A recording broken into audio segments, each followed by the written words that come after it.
Hi, this is Zibby Owens, and you're listening to Totally Booked with Zibby, formerly Moms Don't Have Time to Read Books. In my daily show, I interview today's latest best-selling, buzziest, or underrated authors and story creators whose work I think is worth your time. As a bookstore owner, publisher, author, and obviously podcaster, I get a comprehensive look at everything that's coming out and spend my time curating the best books so you don't have to. Stay in the know, get insider insights, and connect with guests like I do every single day. For more information, go to zibbymedia.com and follow me on Instagram at Zibby Owens. Iheoma Nwachukwu is the author of JAPA and Other Stories. Iheoma grew up in Lagos, Nigeria. After working as a Chinese herbal medicine salesman for a few years while writing, he won a fellowship to come to the U.S. for graduate school. His writing has appeared in Italy's Internazionale, Electric Literature, the Southern Review, the Iowa Review, and other venues. His fiction has earned a Pushcart Prize, special mention, and a Best American Short Story is notable. Iheoma is working on a novel and a short story collection. He is an assistant professor at Eastern University. Welcome, Iheoma. I'm delighted to have you on Totally Booked to talk about JAPA and Other Stories. Did I pronounce that right? JAPA? Yes, JAPA. Yeah. JAPA. I mean, JAPA. Yeah. What? Tell me, what did I do wrong? so it's the P word in Yoruba language, which is where it's from. The word JAPA. It's pronounced JAPA, not pa, but it's like a pa sound, like a KW almost. Yeah. But it's okay. Sorry. That's fine. Well, congratulations, whatever it's called, however it's pronounced. I can read it, and that's the most important thing. It almost doesn't matter. That's the good thing about reading. You make up how everything sounds in your head anyway. We'll never know. No. Okay, so congratulations on this short story collection that has gotten so much attention. Oh my gosh. Were you even prepared for this? And just take us, okay, were you even prepared for all of the attention this book has gotten? No, when I put the collection together, I was living in Mississippi. And so I was about to leave Mississippi to come to Pennsylvania. And then I entered the book for the Flannery Corner and, started coming to Pennsylvania. And the day that I got an email, this was in 2023, the day I got an email saying, you won. I'm in my basement right now. So I was in my basement. I was writing and I looked over, there was a notification on my phone. It said, I'm like, okay, a scam. One of the scams coming again. But I went up and my wife was in the kitchen. I was like, yo, look, this woman said I won this competition. It's probably a scam. We get all the scams. But then I think I got a follow-up email from Laurie Oslund, who's the editor of the FOC. And that's when I was like, okay, this is for real. And of course, fast forward to, I entered my book for some awards, not a lot, and I didn't hear. So basically, my thing is I don't check to see go online to see have they announced anything, right? So I really don't like doing that because the anticipation could wreck you. And so what I did was, I ended up checking for one of the things that I entered and found out they had announced like I think the winners like maybe a month ago. I'm like, oh my God, I'm not going to get anything. So I was like, yeah, it looks like it's not going to happen. Then one day, I think when this was probably, was it in February or March, when the long list was announced, I got an email saying embargoed and blah, blah, blah. And I was like, oh my God, it's impossible. And for me, it's a very, the fact that it's getting this attention for me is monumental because we tried, and when I say we, I mean me and UGA Press, we tried to get, a buzz going. You know how the industry is, get reviewers to look at the book, and we weren't quite successful with that. So, and what I felt was that, if you have a buzz going, at least, when you have judges looking at books, they might have heard of your book, because of the buzz that you simulated, prior to them, judging the competition. And so we didn't have any of that going forward. And so this has been like a shock. Right, yes. I had no idea this was going to happen. But I mean, I'm very, very happy we're here. So you wrote this collection of short stories loosely based or inspired by your experience moving from Nigeria to the States and having, right, this is what I've read. But now why don't you tell me the real truth? Tell me about the backstory. Tell me about the stories themselves and how they came into existence. Okay, so when I thought of a linked collection, I was thinking of I don't know if you're familiar with R.K. Narayan. It was an Indian fiction writer, very successful Indian fiction writer, and he had this book. One of his books was a collection of short stories titled Malgudi Days. The Malgudi is a fictional Indian town. Right. And so basically for me, the realization of that is the story, Hosanna Jakartown, which is like a fictional place in Nigeria. Right. So basically the whole collection was trying to do a linked collection, was trying to do an arc in Orion. Right. But the inspiration for these stories, of course, was my experience in the US, 2016, 2017 to 2020. And so that was like the driving force of trying to put a collection together. I'm a very stubborn person. So my prior collections they were not thematically linked. I am the sort of person who I just push against that. But this time around, something said to me, it's time you know, and so I responded to that voice, and that's the way I work. I could have 10 people saying you got to do this, you have to do it like that. I will not do it until I hear the voice that says, "Okay, now it's time to do it." And so when I put the collection together, the voice was saying it is time to do that themed collection. So I decided, all right, I'm gonna put it together. And so I started to write the stories, and the first story in the collection is actually the first story I wrote Hmm. while Like ever? while The no, no, first. the first that I Oh, wrote for the collection. oh, like wow. I'm Yeah, like, my first the short first story that, that I wrote was not good, and I was 9 years old. But anyway. yeah.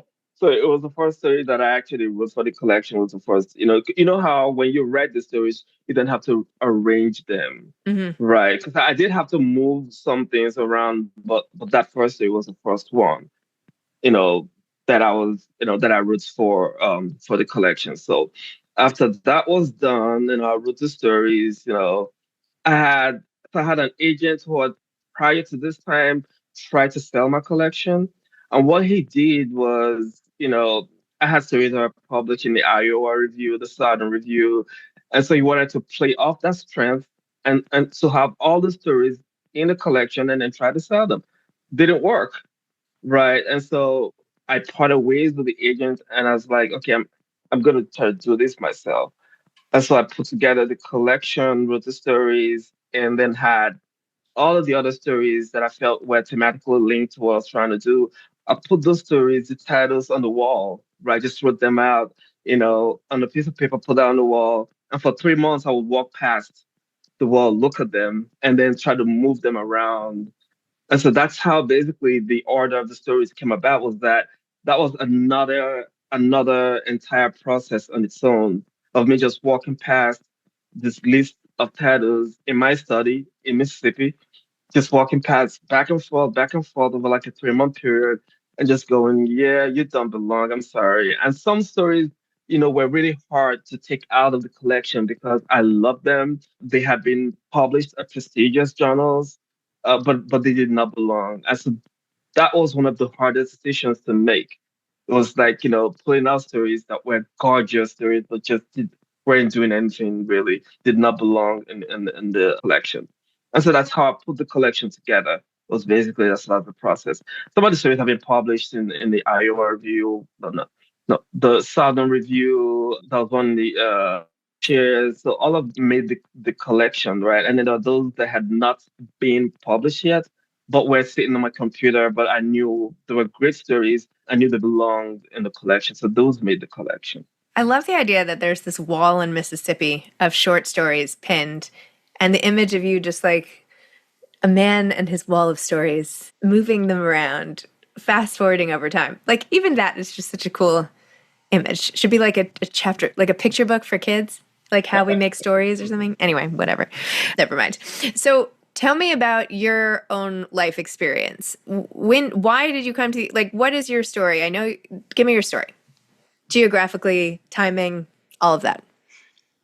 All right, I have a first degree in biochemistry. Okay, my intention, and then of course the intention of my parents was that I was going to be a medical doctor, right? Because a lot of times in Nigeria, parents give you like maybe four choices. If parents have a bright kid, they give you like, maybe three or four choices. You're either a doctor, a medical doctor, a lawyer, an engineer. That was, I mean, in my experience, there was nobody This that, is this is not so different from Jewish parents, I'll have you know. Very similar. Doctors, lawyers, yeah. the whole. Anyway, keep going. Yeah, so in fact, growing up, my nickname was Doctor. Oh, 10 years old, 11 years old, I was a kid who, they're like, he's gonna be a doctor, he's pretty bright.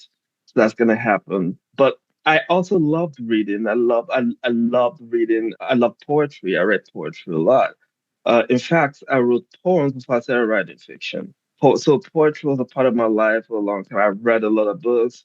In fact, I was telling someone the other day when I was like still in Nigeria, our high school is 6 years. We have 6 years of primary school and 6 years of secondary school. So I was in my second year of secondary school and I was fighting my best friend in the library over a book because I didn't know we were reading the same book. And I didn't know. So what we found out we were reading the same book, started fighting about the book in the library, and they kicked us out of the library.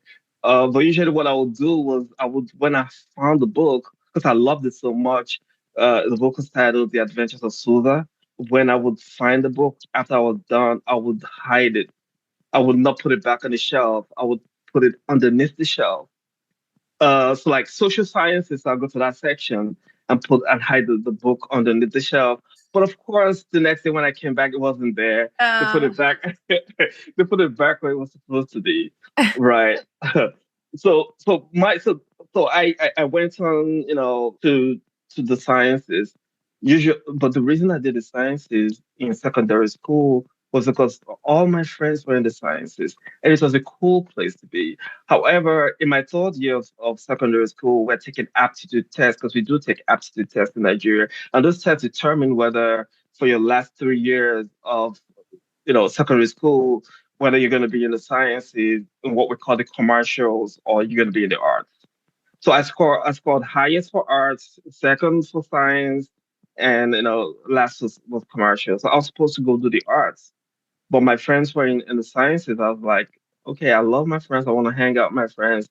So I went on to the sciences, and also because I was expected to be a doctor. So went on to college, did was a biochemist, got into the biochemistry, finished, and that's not what I wanted to do. I think God made it that I couldn't find a job because I guess my destiny was to be a writer. And so if I had found a job after I left college, I don't know if I would have ended up writing fiction. So I guess the circumstances had to be right for me to see that fiction was the only way out mm. for me, Oh, right? Because, I love that. you Fiction know, as backup plan. but it wasn't even a backup plan. It was No, I'm like, joking. I'm joking. I'm yeah, but joking. yeah, it was like I had this nothing else because I was helping my father run. My dad had a cyber cafe.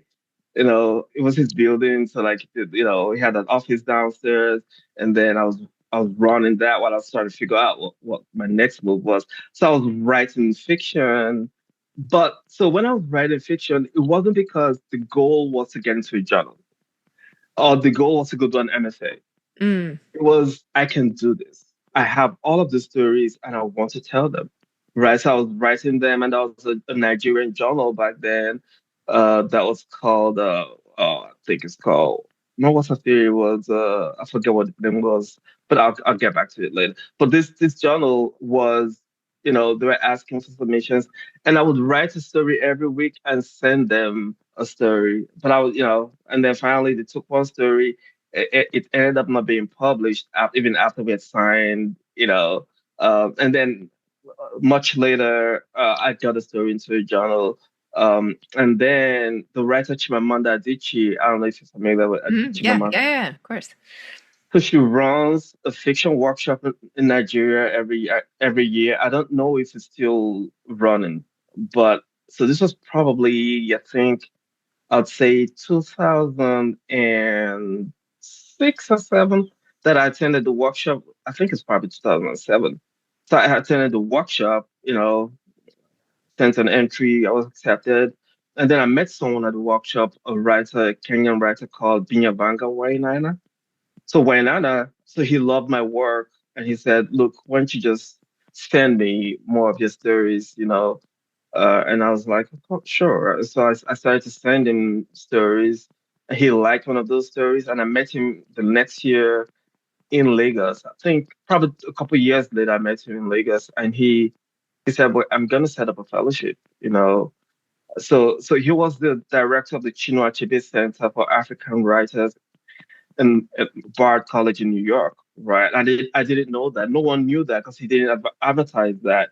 Because if he did at the workshop, a lot of people would just come to him and try to bootlick him in order to get favors from him. So he didn't tell anyone, and I didn't know. But I just did like that he liked my work, so I hung around him just so I could talk to him.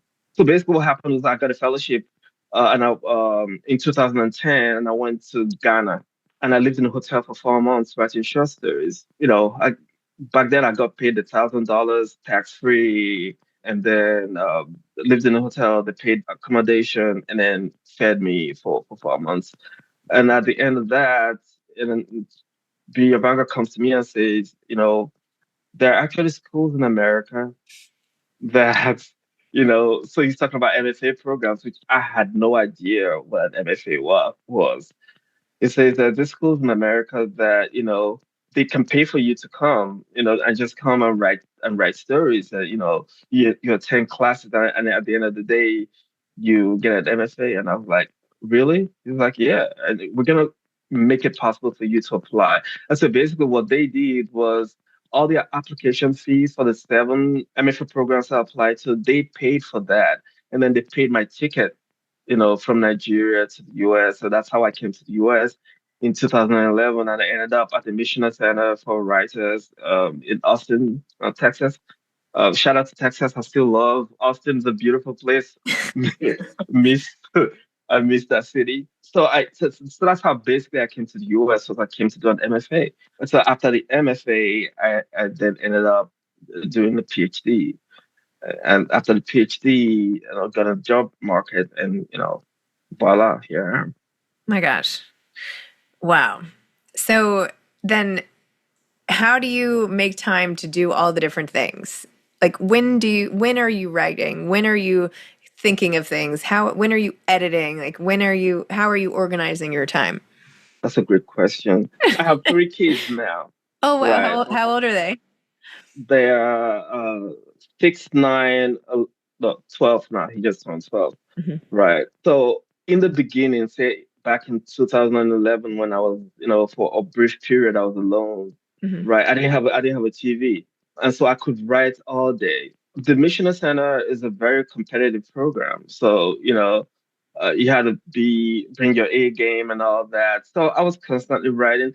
Then I don't really I have a struggle with time, with finding time to write.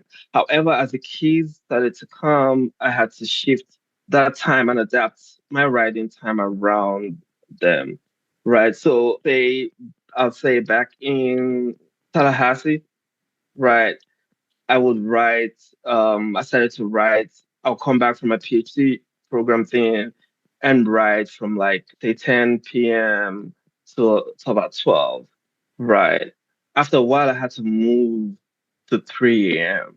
So I started to write at 3 That's a.m. insane. But here's what I told myself. I said, look, when I first got to Tallahassee to do my PhD, I said to myself, look, the reason you're here is because they love your writing. That's how you got into the program. That's gonna come first. So for me, I had built in my mind a hierarchy of like, okay, so what's going on here? The writing comes first, right? Secondly, you have to, you're also taking classes. If you fail those classes, you do not graduate. So those classes come second. And then, the teaching comes third because, you're going to teach, right? And you're going to do your best, but you need to be honest with yourself. The writing is who you are. If I don't write, I'm not me. So the writing is very important because it defines who I am as a person in Mm. the world.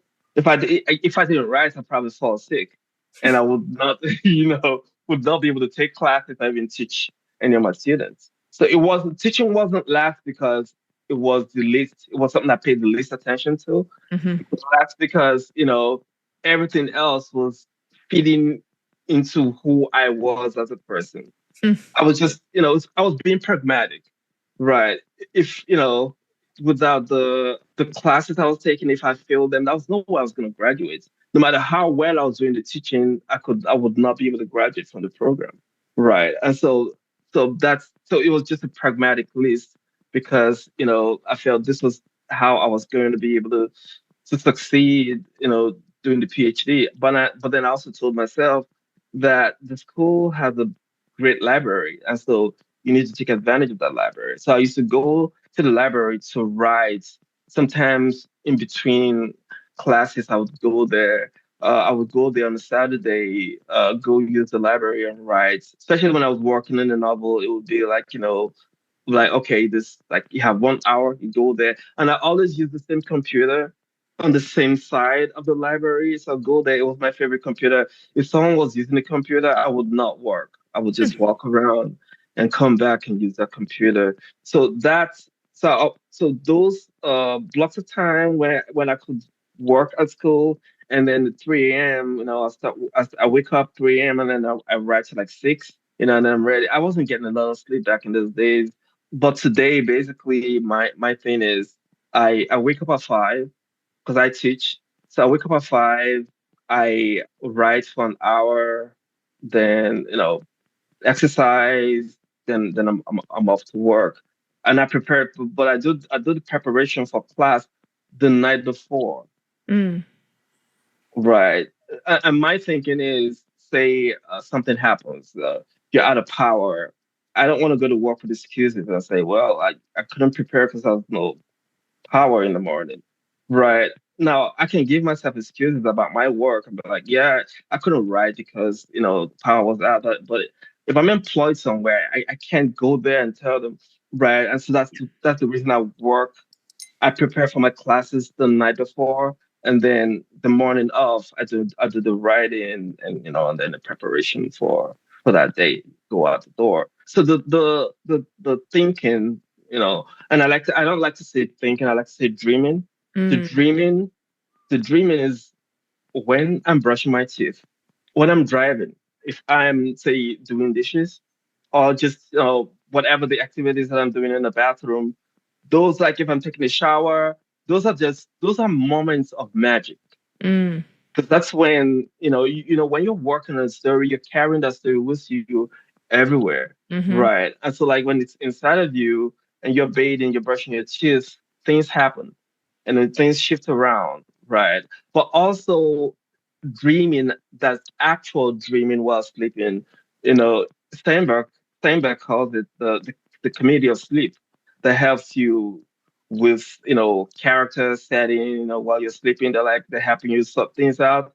That does help, and that works sometimes. And so my thing is, if I wake up at 5 a.m., I run to the computer where I'm like in this almost non-composed mentis state, and then look at the manuscript, and things shift around in the manuscript when you do that. In fact, for a story, one of the stories in my collection, Urban Gorilla, which I wrote while I was in, I believe, that story might have been in Tallahassee. So during my last day in Tallahassee, that story, there was a section of it, the end and part of the story, that I struggled with a lot. And my agent at the time, David McCormick, he would say to me, I'd send him, I was like, the story's done. I send it to him, he'd be like, this ending doesn't work. You have to rewrite the ending. And I said, okay, well, see. So what I'm going to do is, because usually what I used to do is when I would wake up at 3 a.m., I would wash my face, then just relax and then go into the work. And I said, this time around, I will not wash that face. I will not, prepare to sort of like, go into the work. I would just launch into the manuscript. And so I woke up that night and opened up the manuscript immediately, and I tell you, it was like magic. It was like someone was telling me what to do. It's like, blah, blah, blah, blah, blah. Here, like this, and I was just going, blah, blah, blah, blah, blah, blah, blah, blah, blah, blah, blah, blah, blah, blah, blah, and then it ended. So like the ending of that story was basically just. That's how it came. Wow. Now it doesn't always happen like that, but Mhm. I think it's the best state to write in. That Mhm. state where you're sort of like in a dream state, Mhm. right? And so you have all of these other moments where you're driving. You feel like in a sort of quasi dream state. You're in the bathroom, Mhm. right? So those moments put together, the moments that produce, the work. And so usually I tell my students that the writing is not done while you're behind the computer. It's done while you're walking around. It's done while you're doing all these other things. Something comes to you about a character. You're like, oh, that's interesting. And then you file that away. And then something else, but maybe while you're talking to your friend, it's a flash of color, and that reminds you about something reminds you about the character, and then you're like, okay, that seems interesting. I file that, away again. And then when you go to bed, everything comes together in the compost heap. Love it. uh, and then you wake up and you have that, and then you expand that, you extrapolate, and that's why you get a lot to write. And I don't spend a lot of time. I'm not going to spend 3 hours sitting there because Yeah. well, first I have to get out, but like Right. after a while, you run out of the magic juice, and then you're Oh and then my you're God. like, okay, I got nothing to give this manuscript. There's no point in sitting there just because anything I write past a point where when I run out, I know I'm going to cut out later. I'm just wasting my time. Okay. Right. Yep. Yeah. Amazing. Well, this has been fascinating. Also, we both have dimples, and I think that only nice people have dimples. This is my theory, right? It's like a tell. It's like the universe gives dimples to people who you can just look at and say, oh, look, they're like a nice person. So it's a shortcut. So anyway, whenever I meet someone with dimples, I feel like immediate connection. So anyway, congratulations on your book. Thank you. I wish you all the best. And Thanks. thanks for sharing your story. Sure. Thank you. Thank you for Okay. having me. My pleasure. All right. Take care. Bye bye. You too. Bye bye. Thank you for listening to Totally Booked with Zibby, formerly Moms Don't Have Time to Read Books. If you loved the show, tell a friend, leave a review, follow me on Instagram at Zibby Owens, and spread the word. Thanks so much. Oh, and buy the books.